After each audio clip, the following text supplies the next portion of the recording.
Hi, good afternoon, everybody. We are kicking off because we finally got our panels in place. I've got 5 of the most exciting guests in the world, I think, and I'm absolutely thrilled to be here with my guests. And so without further ado, let's get going.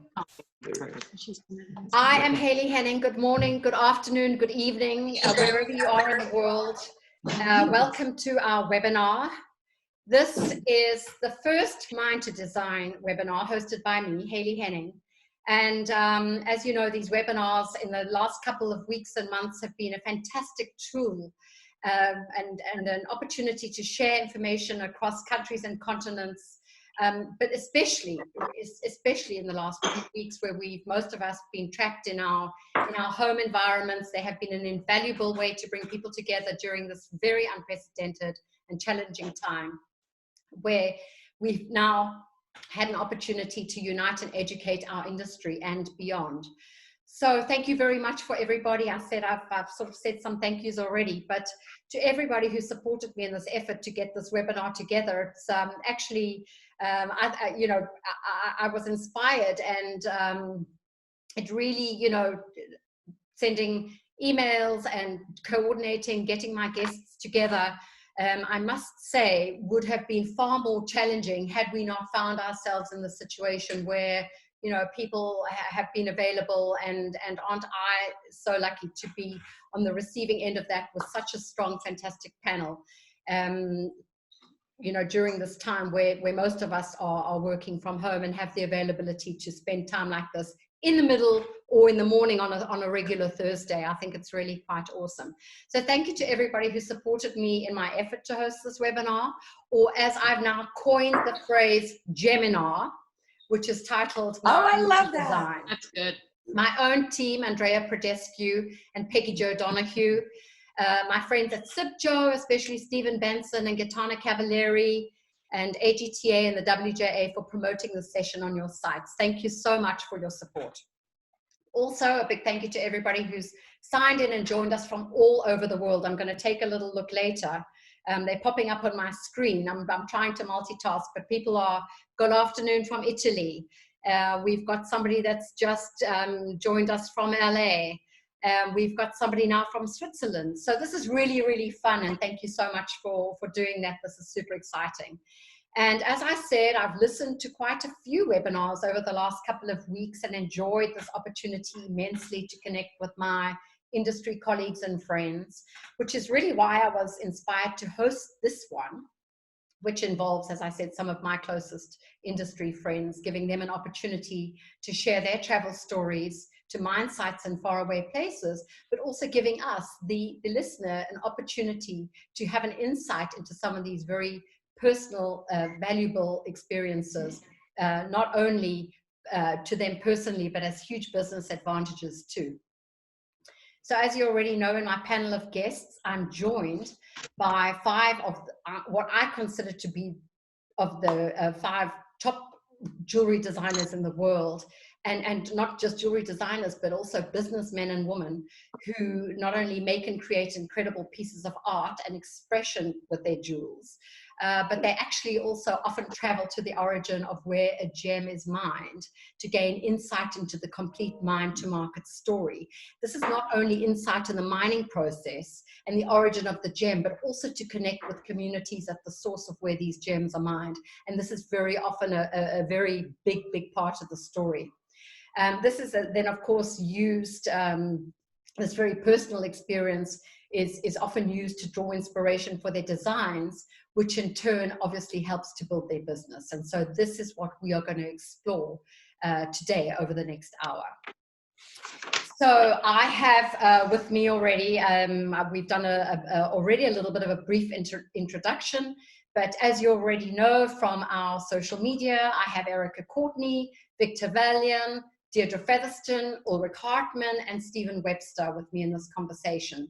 And I really do thank you all for making the time and effort to do this with me today. I know that because of your participation, this is going to be an absolutely fantastic hour.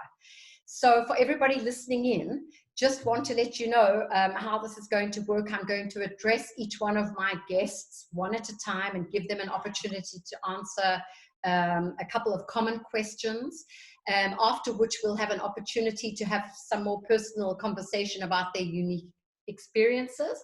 And because I've got 5 people in this conversation and we don't have that much time, we're going to keep our answers, questions and answers somewhat brief so that we can hopefully have some time for Q&A at the end of our webinar. So thank you very much, and let's get going. But let me introduce my guests first as we go along. I am about to introduce my very close friend, Erica Courtney. She is a multi-award-winning jewelry designer based in LA and now Houston. And Erica's design aesthetic is colorful at its core. Her vast, drop-dead gorgeous collection is like a treasure chest of sparkle. But more than that, Erica has taken her collection to another level by studying the origin of gems, often traveling to their exotic locales so that she can teach her clients about each and every piece of her jewelry. And we're going to be discussing this in more detail as we go through the webinar. My second guest is also a dear friend of mine, Deirdre Featherstone. She is also a multi-award-winning jewelry designer and platinum smith based in New York.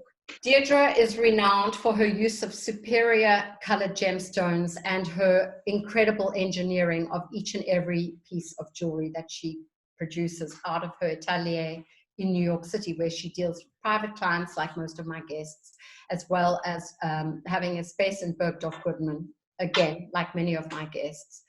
Deirdre is known as the Opal Rock Star, which is a nickname given to her because of her love of all things opal and the fact that Deirdre actually drives a purple Harley Davidson through the streets of New York. She's an absolute vision, that I promise you, and her jewelry is art and her designs are as colorful as she is. So thank you, my dear Deirdre, for being with us. Okay. Speaking of rock stars, my next guest is Victor Velyan. And actually, Vic was once upon a time a rock star musician. But that was before he moved to Africa to be a safari guide, which was before he became a diamond setter and then eventually the award-winning jewelry designer that he is today. So wow, that's been quite a journey, and we are going to also hear a little bit more about that today in the coming hour. Ulrik Hartmann Ulrik is a passionate colored diamond and jewelry retailer in Copenhagen in Denmark, and he designs his own jewelry and is most famous for the marketing of the Argyle pink diamonds and now the rubies and pink sapphires from Greenland. I may or may not be allowed to say that actually since late 2018, when Ulrik launched his Greenland Ruby collection in his retail store in Copenhagen, he has surpassed the $1 million US mark on retail sales just with the Ruby collection. In his own words, Ulrik believes in hand-picked diamonds and gems directly from the mine.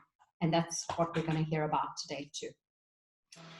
Stephen Webster needs little introduction either. Stephen is known around the world for his very high-end jewelry with an edge.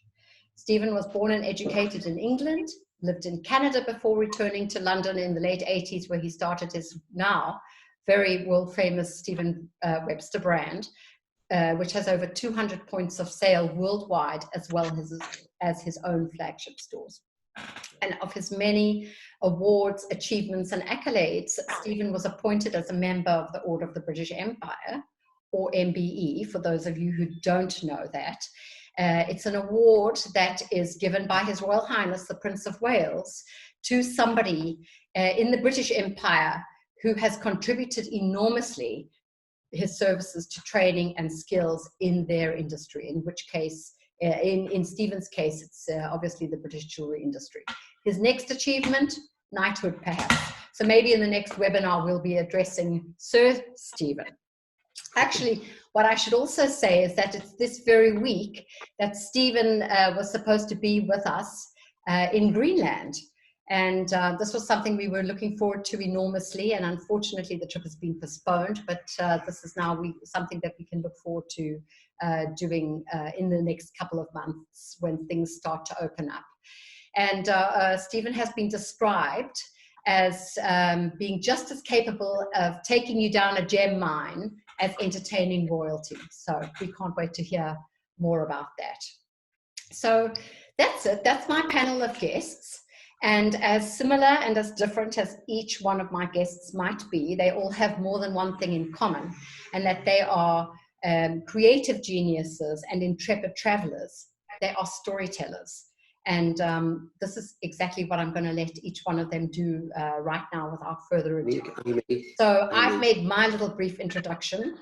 What I would like to do now is go through my panel of guests and allow everybody their own opportunity just to say something about themselves as part of an introduction.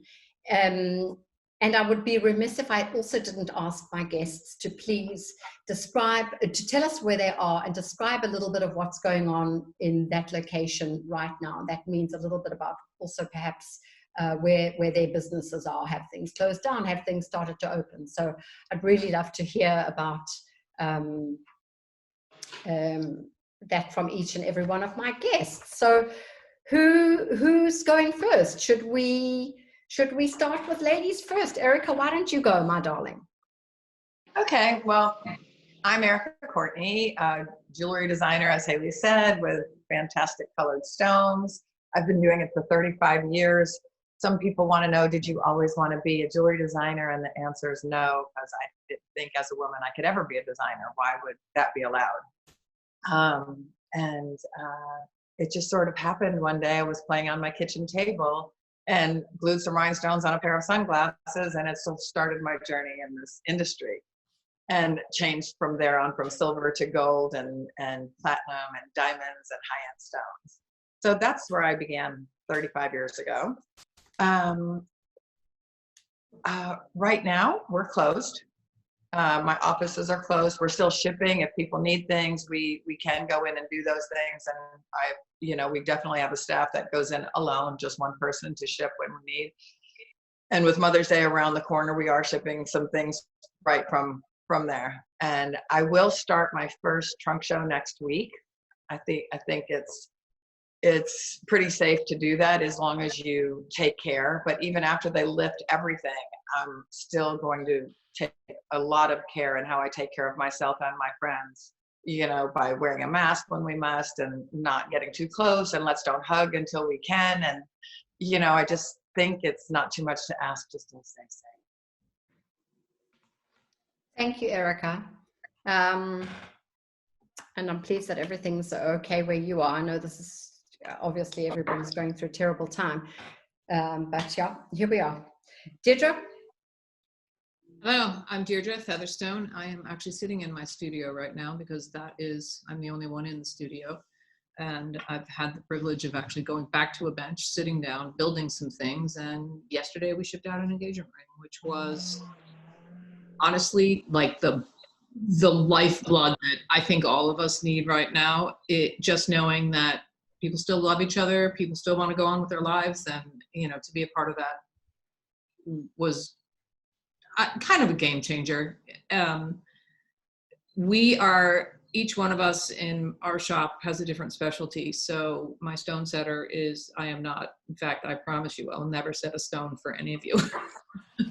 But each one I'm a metal fabricator. So we have had the sort of a fun time just chipping, I'm done. It's like a relay race. Tag, you're it. It's your turn now. And that's the way we've been working in New York. New York City is a little, in a way, it's kind of really beautiful because it's so many people taking such good care and being respectful of each other. And, every night, custom here in New York is to yell out the window or bang pots and pans or to thank the frontline workers. And that's been kind of a touching moment. And so it's just been, I think, a real privilege to take the gifts that we can from right now. And sorry guys, I'm getting messages to please speak up. I don't know why the volume is low, but as I said before we started, I was having a problem with the volume too, and other people seem to be experiencing that as well, and I'm not sure why. Okay. So thanks, Deirdre. Thanks for sharing that with us. You're welcome. Ulrik, who are Hello, you? everyone. Where are you? And how is it where you are? Yes, hello everyone. I'm Ulrik Hartmann. I'm in Copenhagen, and fortunate enough, we are lucky in Denmark that we have not been hit that hard by the coronavirus.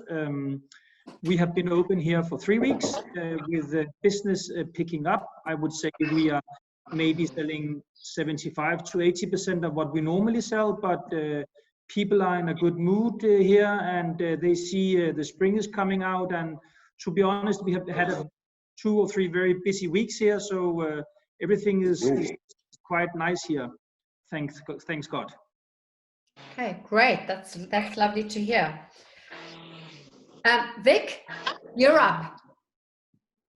Good morning, everyone. I'm in Los Angeles, Victor Velyan here, early in the morning. I have been in lockdown for close to 3 months. I locked down early, and I've been making jewelry for about 30 years. I've been fortunate enough to work with geniuses like Erica Courtney for many years, make jewelry for other designers, and eventually starting my own design company about 15 years ago. So it's a beautiful morning in Los Angeles. I'm starting to feel the love as well. I think people are starting to move around. And from what I understand, we're starting some light retail openings sometime this week. All right, that's great news. Thank you, Vic. Stephen, you think I'd forgotten about you? No, never. Hi, Absolutely. Stephen. I'm in England. I'm actually, I have a house on the coast, on the White Cliffs of Dover. So I'm looking out. If I look out to my right, I can see France. And my house is called Hellfire Cottage, not because of my antics, but because this area where I'm sitting was called Hellfire Corner in the war, because it got severely bombed. And, you know, on tomorrow, we've got the 75th anniversary of VE Day. And we were out walking. I was with my family, because I'm with my whole family. And, you know, up the road from me here is a statue of Churchill looking out to sea. And it just sort of made us think for a moment, you know, 75 years ago, there was, the world was sort of coming out of a different kind of a crisis, you know, and 6 years of a crisis. And it sort of just makes you kind of think for a moment, you know, as terrible as this is, and it is terrible, obviously, it's a loss of lives and things, but I don't know if it compares with what people were putting up with, you know, 75 years ago. You know, and like I say, the only reason I'm bringing that up is because tomorrow is the anniversary, and I live right in the middle of where I'm not quite old enough to remember that, but there was a lot of action taking place. So that's where I'm locked down. Thanks, Stephen, and thanks for reminding us all. I know I'm also in Europe, and yes, we've had some of these 75-year anniversaries, and ironically enough, we, in a strange kind of a way, feel a sort of a somewhat human connection, I suppose, or similarity with what we're going through and what people have gone through in history. So thank you very much, and thanks, guys, again. So let's get really going down to the nitty-gritty, because the reason why we're here today is to talk about gemstones. That's really what we've all got in common, our love of colored gemstones and diamonds, and creating these pieces into beautiful pieces of art or jewelry, wearable art, often inspired by origin. As we all know, colored gemstones are all about origin, and of course color, that goes without saying. But you know, when it comes to origin, many of us are lucky to have been able to travel to some of the locations where gemstones are mined. And that's what the seminar, webinar, or Geminar, I should say, is all about. So let's start. This is a very, very basic question, but this is what it's all about. My question is, which mining locations have you visited and what are the gemstones associated with each? So since I started with Erica first the last time, why don't I start with the gentleman this time? And Vic, why don't you tell me which are the some of the locations in the world where that are known to be gemstone origins and the gemstones associated with that locale? Well, I've been fortunate enough to travel to several gem locations considered. Africa being one of them. Spent a lot of time in Africa. Southeast Asia, been to quite a few Asian mines. Even in California, right here, I've been to the Turquoise mines in San Diego, Sleeping Beauty mine in Arizona. But the biggest thing was I was really fortunate enough to go to the Greenland mine, as you all know, last year. That was a highlight in my life. I had never seen anything remotely close to that type of mining. That was the most amazing experience of my life, is how the mine is actually in the middle of nowhere. It actually gives a new meaning to a middle of nowhere, where you take several plane rides and to top it off with a 4-hour boat ride. And then this most beautiful, incredible view opens up with these red structures. And that was heartwarming. That made it all worth being there, and being fortunate enough to be in this industry. Like I always say, one of the highlights of my life is I wake up every morning and I play with beauty. I touch gemstones that took Mother Nature millions of years to create, in a Greenland Ruby case being billions of years to create. So yes, I have been fortunate enough to visit many mines around the world, highlight being the Greenland mine. Well, thank you, Vic, and thanks for highlighting that, and it is an extraordinary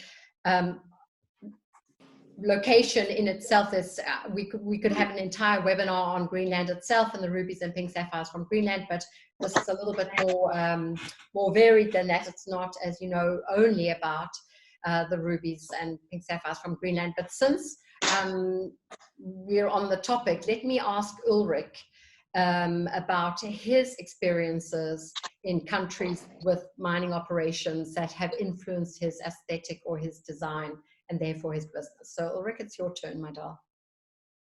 Thank you. Thank you. First of all, I think in these special times, we should remember that jewelry is about dreams.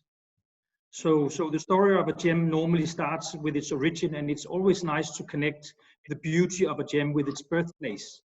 So I have been lucky to travel to Africa. Yeah. In my early years, I've been in the jewelry business for 35 years, but I've also been visiting the Argyle mine in Australia, and a few years ago I was visiting the Greenland, the ruby mine in Greenland. So when I introduce a gem to my customers, I think it's interesting to see how it's mined, what the nature looks like, the beauty of the area, and to pass those fantastic memories on to my customers. Thank you. Thank you. Thank you for that insight, Ulrik. Great. Stephen?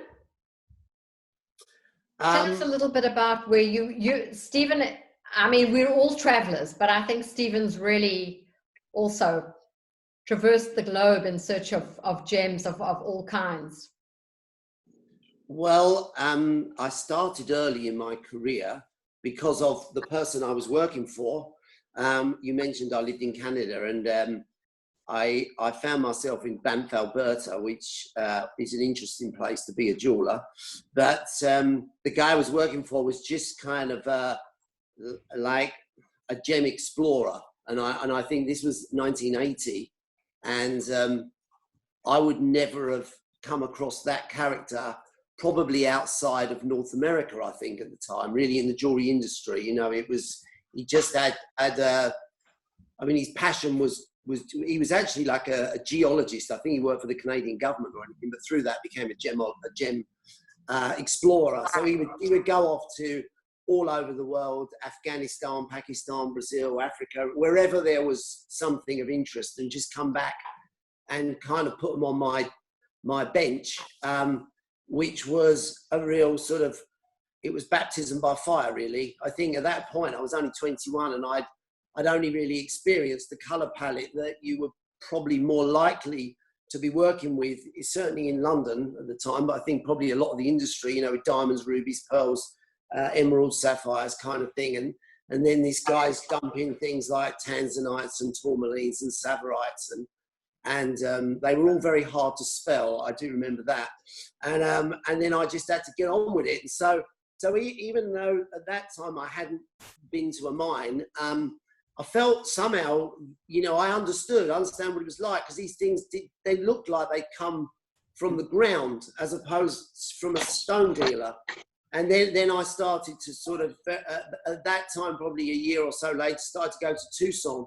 And that show, I know I've met there with, you know, Erica and Victor and yourself, you know, is the next step, isn't it? It feels like the mines end up in Tucson, and therefore you're kind of buying in a different way. And I suppose we all of the people on the panel here do buy gems in that way, where you've got to be responsible for the fashioning of them as well as the use of them.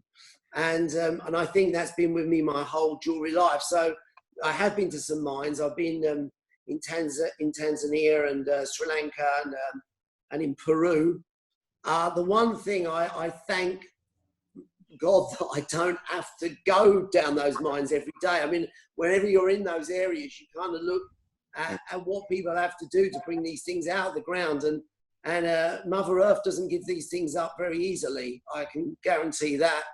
And it's a hard life, you know, which I suppose is all part of, we talk about the stories and the mystery and whatever it is. But, you know, there's nothing that's obvious when you go to a mining area of why, in the first place, you know, someone starts digging a hole. I know now it's much more about, you know, science and technology, and you kind of know more about why you dig in a certain place. But think about historically, it's still a mystery.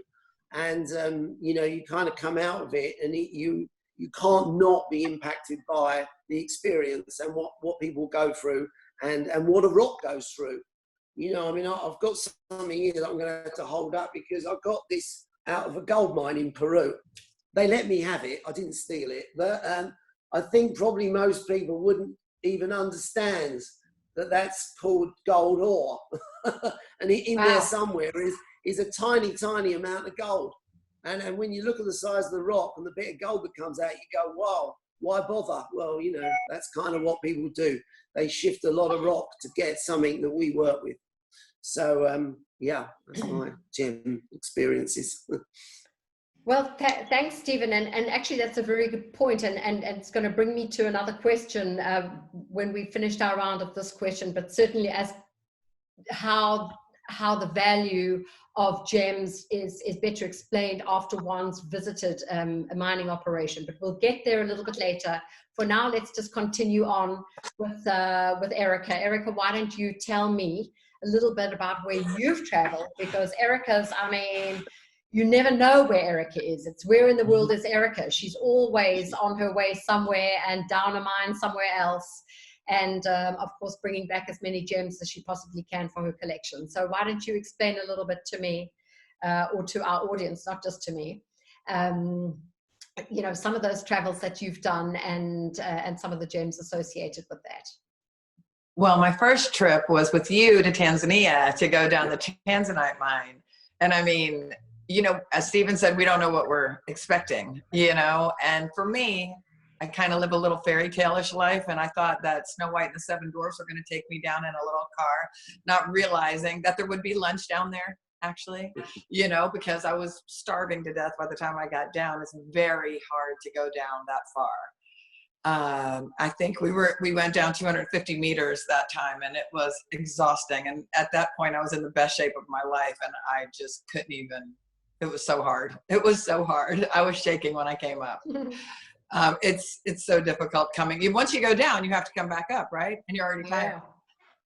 But also I've been to Sri Lanka, to the sapphire mines, to Australia with Deirdre, to the opal mines, Colombia, Kenya, saprolite mines, Mozambique for rubies, Vietnam, spinels, Cambodia, spinels, Thailand, spinels, and maybe more. I just can't think of anymore. But it's just, for me, it's so interesting, and it's such a different part of my life. And a lot of times that is my vacation for the year, because that's how much I love it and value it. It's extreme sometimes, and sometimes a little bit more comfortable. You never know what's going to happen. You never know where the food's coming from. You never know what you're going to eat. You never know if one of the miners is going to put some rice wine, you know, in your face at 9 a.m. and you can't really say no, you know, but you haven't had breakfast and now you're drinking rice wine. You just have to have one, but still, it's like just getting to learn their cultures and things like that is what I really love. And sometimes if they're cooking for us, I will go in the kitchen and see how they're doing it and what they're doing. And they're always kind of surprised that I'll even go in there and roll out the chapati with them and things like that. Wow, well, that's what I mean about connecting with communities at the source. You know, that's what it's all about, isn't it? And actually, that's another one of my questions, which we can go into a little bit later too, is how, you know, how these very personal experiences do in the end influence your aesthetic when it comes to your designs, or even when it comes, or how these experiences influence your actual point of sale. But before we go there, let's not forget Deirdre, because I know Deirdre's also had some mine experience. A couple of years ago, I know you went with Erica to Australia. Deirdre, was your love for opals already in place before you went to Australia, or was that a turning point for you where you came back from that trip and just thought, oh my God, okay, I'm going to become the opal rock star? Well, funnily enough, I think I have this terrible fear of commitment, and opal is the only stone that gives you all the colors at one time. So I always related to it. I think it's just spectacular, the versions that it comes in. And most times people talk about, you know, they're only familiar with the white ones from Coober Pedy that don't have a lot of color play. But I think once you explore opals and you get to, you know, you really fall in love with them. I have fallen madly in love with them. And the name Opal Rockstar actually was given to me by my daughter, who named herself Catherine Rainbow Rockstar. So I got the Opal Rockstar. So now I have to live up to that, which really isn't that hard, because opal kind of, you know, they almost eliminate my need to work, because they're so beautiful when they come up out of the ground that you really don't need me. But that's just between us and the 192 participants on this panel right now, so don't spread the word. Anyway, I think one of the things that for me going to the mine was such a privilege, both because I think all of us are in this this pursuit of beauty, and we're all storytellers. So to be able to, like, I start my story with a pair of beautiful stones with metal that's been refined, and to be able to take that and go back further and have a clear understanding of, well, yeah, that's great. You're starting your story with something which is somebody else is finished with. For me to go back and meet the people who pull that out, meet the people who are the experts, see the different kinds of mines, because there's mines like Erica was talking about, you're going 240 meters down into a hole. And there's other mines that are sort of on above ground, and it's open and spacious. And the opal mines, there's all different kinds. There are the ones that you go down in the hole, and there are the ones that are on the top of the surface. And I think that the stories and the storytelling, when you can bring that forward to the people who are commissioning you to make things, it makes what they own more interesting. It makes them more invested, and it makes, I suppose it's like writing a biography for somebody or helping them with it. If you interview them, you're going to get the guts of the feeling. And if you're just doing it from articles that are written about them, you don't have the same personal connection. And I think all of us are, as jewelers, making personal connections for our clients, telling their stories, honoring their occasions. It's such a privilege to be invited into something which is a milestone, I think. And being able to enhance that milestone by having a story of the mines, or having a story of the miners, or having a story of, you know, when we were together in Australia, a miner came up to me and said, I just want to thank you. And I said, for what? And he said, well, for everything you've done for us. And I'm like, I wonder who he thinks I am. I'm like, you know what? Erica's over there. So, but I said, he said, no, it's you. And I said, why are you, like, for what? And he said, everyone who comes to our mines in one form or another has something that you've made and said, we want our opals to look like this. And we want our project, this is what we're looking for. And we're a small shop in New York City. And, you know, it's like, I know every piece we've made because we've made it. It's a very tight operation, and it's all done here downtown in Manhattan. And the fact that you can make sort of that kind of a ripple, 9,521 miles away, someone has a picture of what you've done in their pocket, and it's influencing their life. Wow. That is the essence of storytelling. And that is the essence of starting your story with a good pen, a good piece of paper, and a really good subject. So I'm not much of a traveler. I go to places occasionally, but I think that the richest experience that I've had was visiting the opal mines in Australia. Mm. Thank you. Thanks, Deirdre. And you know what? You really touched actually on what my next question is going to be. In fact, you answered it probably quite succinctly already, because I really do want to start to bring that personal experience into how that has influenced your interaction with your customers. I think that that's a huge part of why we're all in this business. And I'd like to hear a little bit from each one of you, how these stories, your experiences, your unique storytelling has actually influenced, in the end, your business to make this these journeys all the more profitable for you in your business. So, Ulrik, why don't we start with you? Okay, yeah, but first of all, I think it's very important to share your passion with the customers. So that means that you need to tell your customers about your passion, and if you have a staff, it's important to engage them, so that you spread the news out, so you can have more customers to hear about these fantastic places. Even if an employee have not been there, they will very easily adapt some of the storytelling if you bring home good pictures, video, etc. And I was actually, to come back to the Greenland story, we are mainly a diamond company, white diamonds and color diamonds. We have been very successful with Argyle pink diamonds for many years. And we haven't sold so much sold rubies over the last 5 years. So in average, maybe we sold 5 pieces of rubies a year.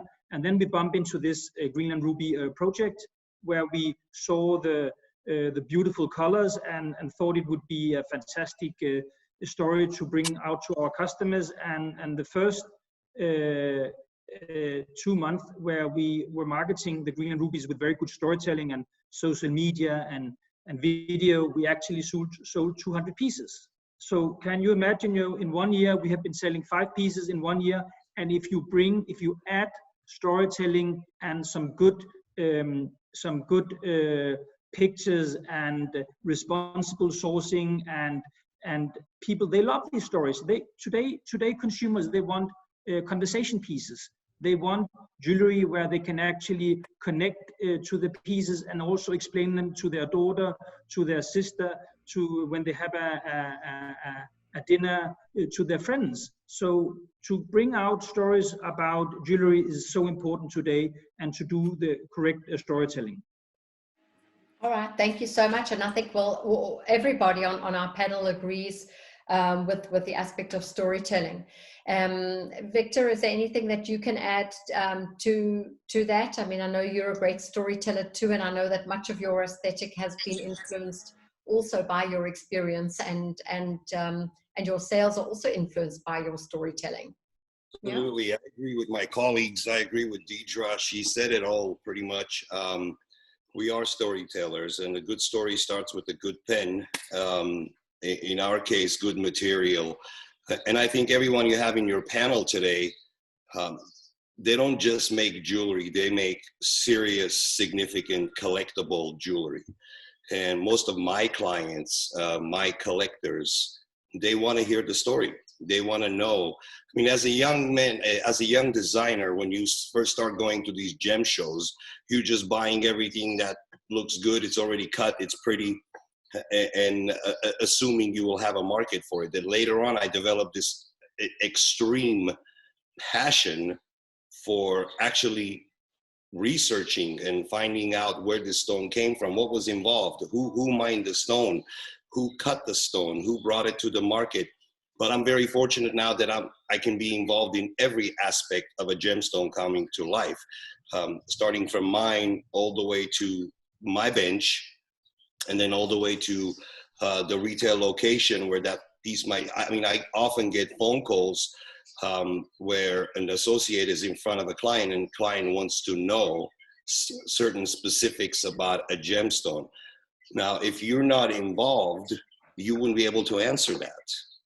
So visiting the mines and seeing how these people live, how they actually make a living doing this, and then bringing something significant that took Mother Nature millions of years to make, and then someone to actually dig it out of the ground, and then another person to cut it, and for someone like me to take it and make it into an important collectible piece of jewelry.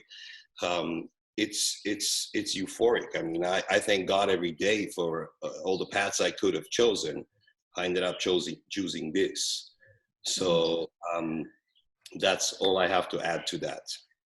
Thanks, Vic. You know, I'm watching the clock as we're going through this, and I could speak all day on various topics around origin and sourcing of stones and jewelry and design and the customer experience, but we don't have that much time, so I'm going to jump around a little bit because I do have a few more quite important questions that I think our listeners would really like to hear.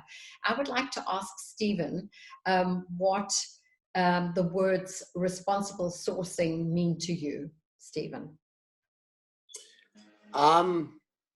Well, I think it's about you know, the way you can trace something. Everything we're talking about at the moment is sort of part of, I think, what responsible sourcing ends up being. You know, you've got to kind of go back to, you know, the elements that you're working with, and even though none of us are miners, you know, we're jewelers or associated with the jewelry industry. You know, we've all chosen to find out more. And I think this is something that's been, you know, in all industries. You know, your clients want to know more. I think in the jewelry industry, it was probably one of the first places in luxury where people were wanting to know more because they'd heard bad stories. And I think, you know, the first time I heard the term of a blood diamond, if you like, I was horrified. I was like, oh my God, I don't even know what this means, you know, and you kind of make it your business to find out what that means. And then also you need to be able to you know, look your client in the eye and assure them that, you know, the things that they are buying are not associated with, you know, with bad things that are happening in the world. And you know, I feel that I got the first fair trade gold license. I mean, there was probably 10 of us who got them at the first round, and you know, wanting to know what that meant was what took me to Peru, to gold mines, you know, and when I came back, I was absolutely 100% convinced that we need to know more about where, in this case, it was gold, but it could be a gem. And you know, I think 10 years ago, it was still only being bounded around, but now it's part of a business. You know, if you're not got sustainable, responsible sourcing, you don't have a business, or at least you won't have it for very long. And I think that's, so it's not just about, you know, wanting to know that what you're working with is responsibly sourced. I think your clients, if they're not asking now, they probably are, but they will be continuing to ask more. Okay, so that I guess you've then answered my next question, which is how important is this to the next generation of jewelry wearer or jewelry buyer? Do you feel that this is something that our customers are really concerned with? Well, I mean, someone else can answer that if you want. Yeah, you want to give somebody else an opportunity to answer? I think that's for sure. But yeah. Erica, would you like to answer that question? Sure. Some of my clients are concerned. I think they don't realize what I do to be responsible, because I also don't want to talk about other gemstones, you know, that aren't in my collection because of maybe the conflicts that they're going through. So we don't really go through all that, and they have to trust me because we've talked about responsibility. We only use recycled gold. I know where my gems come from. I know who they come from, and I know that they are paying them responsibly. They're taking care of the miners. They're doing the right things to make sure that they're not giving them $1 and, you know, I'm going to sell it for 5,000. You know, they don't do that. And I think what people don't understand about gems too is that a lot of the companies, even smaller ones, even smaller operations, set up things for the miners' families, for the villages. Like for one, they might build little I've seen traveling hospitals. I've seen hospitals. I've seen schools that they've built.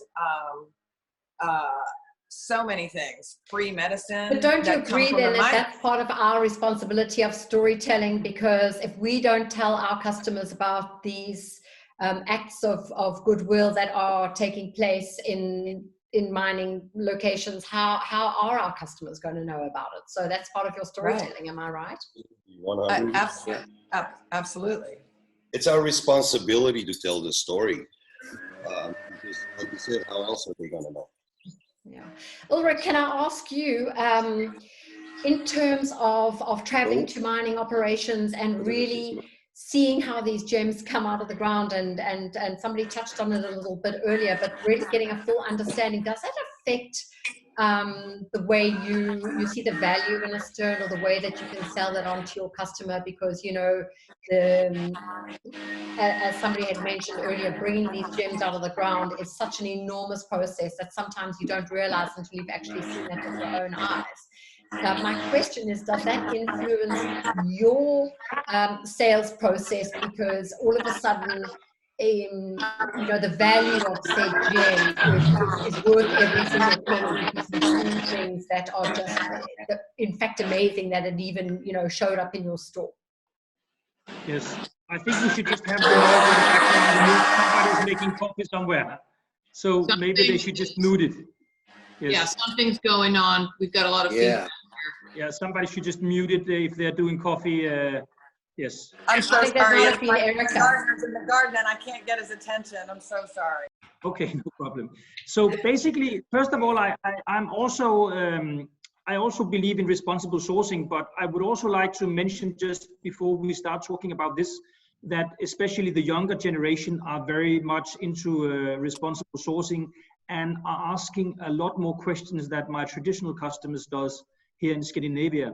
So, you know, I've been selling jewelry for 35 years, and it's not until the last 5 years that people are starting to inquire about origin and responsible sourcing. And I do see a lot of younger customers who engage in this, and for them it's very important.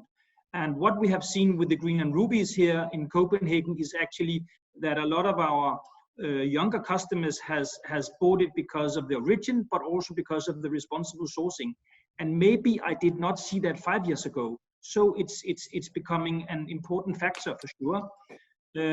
When I go to mines, if it's the mine owned by Rio Tinto in Australia, or if it's the mine up in Greenland, Apotolok, then for me, it's interesting to see that they treat the environment with respect.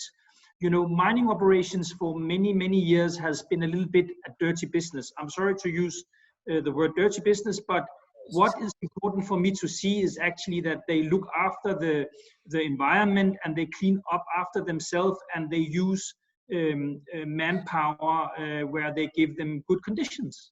And I have not been traveling in very remote places in Africa or other places, but when I've been in the Argyle mine in Australia and in Greenland, I was very much impressed by the amount of work they do to secure how they do business. It's very complicated to do mining in Australia with 40 degrees or in Greenland with minus 30 degrees, and it has my utmost respect. And that also means when I'm sitting with a piece of jewelry in front of me, I can tell them these things direct and personally, that this is actually mined by people who are very responsible. Okay, thank you. Thank you for the answer. We're running out of time, which I hate, because like I said, I could speak all day with you guys. How about I go around just quickly one more time, because I want to know if there is anywhere that, or what's the next journey? Once we are able to get back on planes and find our way into the field again, where are those places that you're visiting next, Erica? Well, obviously my trip to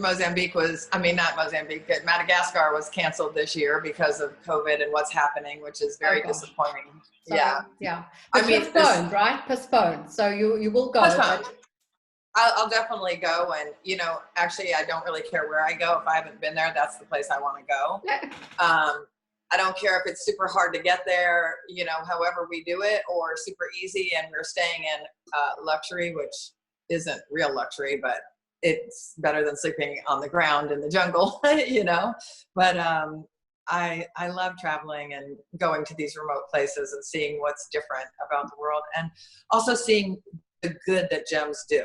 It's really nice to see that. I didn't know all that. I didn't know that gems supported entire communities. Yeah. It's amazing what it does. When you're buying gems, you can always be happy for what you've done to so many people down the line. Right. And I think that is an amazing part of our business, to know that you're helping. And that's what I learned going to mines. Okay, beautiful. Thank you very much. Deirdre, where are you going? Well, I was hoping to go to Greenland with Victor. Yeah, remember that one, yeah. That week or something like that. However, I would just want to touch on, when we talk about sources and sourcing and ethics and the whole thing, I think the three, for me, key things are going to a mine and having a vision and seeing what's happening there, and you get a sense so you can bring back sort of the economics of how it's working, and with you seeing it with your own two eyes. That certainly makes you a source that's credible, and that you're working with sources that are credible, which brings me to the second thing, which is we are an industry which is unlike any other. Literally, I could have a bag with $1 million diamond in it, and I would say to any one of you, hey, could you run this uptown for me? Or could you, and it's either a signature on a piece of paper or not even. We're extremely casual about the way we handle things, because we only have one thing, which is trust. Yeah. And I think if you trust your jeweler, if you trust your jewelry designer, if trust is running back and forth from the mine to every person that you deal with along the line, you've got to be working with people who are responsible, who have as much knowledge in what they do as I have in what I do. And then there's things like the AGTA, the American Gem Trade Association, and some of the other, associations, which they have a code of ethics. And while nothing is perfect right now, we're all working towards a greater set of parameters, because this is new for everything. People want to know where their food is coming from. They want to know where their clothing is coming from. Absolutely. We're not the only industry that's under this kind of scrutiny. We're not the only industry that's working towards being better. And having said that, all we have are our reputations. They can be lost in one misstep. And I think for all of us, I think we, you know, it's the only thing we've got. And thank you. it's an important thing. It's a great point about trust, Deirdre. Thank you. My clock just struck 6. I haven't finished. I've got 2 more minutes, but quickly, Stephen, we know you were supposed to be in Greenland this week, hopefully also postponed for a little bit later this year, but where else do you have on your bucket list of places to visit from a gem point of view? Well, at the moment, that was it. Last year was supposed to go to Afghanistan. That got cancelled for all other reasons, for emerald mines. But yes, I even have my ticket booked. So I am going to call it postponed. But I think at the moment, as far as that kind of travel goes, I'll just stick with Greenland. Yeah, because let's all go together. Yeah, let's all go Absolutely, together. a little reunion in Greenland. It would be fabulous. Absolutely. Yeah. Yes, Ulrik, where are you going next? Because yeah, actually, it's fun you're asking, because I'm planning to go to Greenland with 20 customers in end of August to make a small journey of eastern Greenland, where they have the opportunity to go and see the mine themselves. We have sold maybe more than 500 pieces of Greenland rubies over the last 12 months. And my customers, they just want more. They want to see the place. They want to hear about it. They want to travel to it. So actually, we are doing a journey with 20 customers to Greenland, hopefully in end of August, beginning of September, if everything is okay. Cool. Well, thank you, Ulrik, for sharing that with us. I feel like I paid Ulrik to say that, but I didn't. But this has been really a fantastic hour, listening to you and your very personal travel experiences, how this has impacted your business, or how you've created your businesses out of these very personal journeys. As Erica said, she loves to travel. She'll travel anywhere. And when she's there, she finds something to bring back, to create into a beautiful piece of jewelry and portray the messages onto her customers. So, I mean, this is what it's all about. And our industry relies on people like you who have such a reach to the consumer with these incredible stories, not only from a responsible sourcing point of view, but just to tell the story of origin and these incredible countries, perhaps, where these gems come from. So that's what it's really all about. I'm sorry, we're out of time. I would love to continue this conversation. But there's been many, many questions. They've been popping up on my screen. I'm looking down, I'm looking up. I'm sorry we haven't been able to answer them, but what we will do is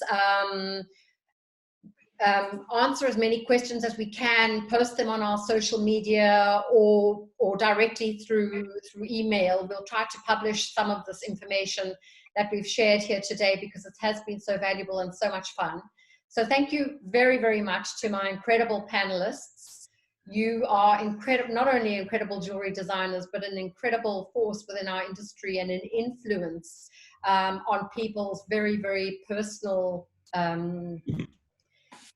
purchases. As we all know, you know, buying a piece of jewelry is such an emotional connection, and it's really you that makes that happen. And yeah, I think this has really been a fabulous hour. Thank you very, very much for joining me. Good job, Hayley. And I know it's been an incredible insight for many listeners too. So really much appreciated. And to our listeners, thanks for joining us. I hope you enjoyed yourself. So from me, Thank you. Thank you. Erica Courtney, Victor Velyan, Stephen Webster, and Deirdre Featherstone. Thanks, guys. I can't wait to see you all and really just get back on track with how things really should be. Close connection with one another. Thanks a million. Excellent. Look forward to it. Cheers. Bye-bye. Bye. See you guys. Yeah, and thanks again. Thank you. Bye. Bye. Bye.